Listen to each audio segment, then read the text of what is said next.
2018 Jeep Compass. Este es un motor 2.4.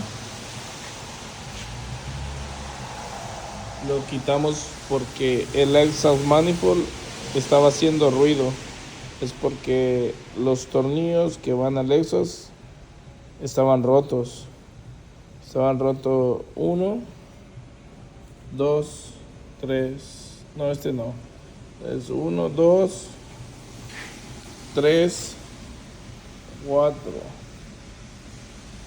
4 tornillos rotos.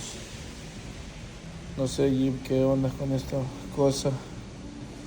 Para sacarlos, tenemos que hacerle un agujero en medio y usar un extractor.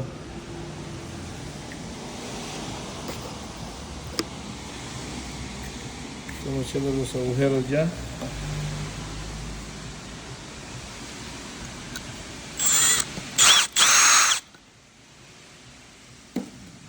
Y a ponerle nuevos, ya no va a haber fuga en el exhaust.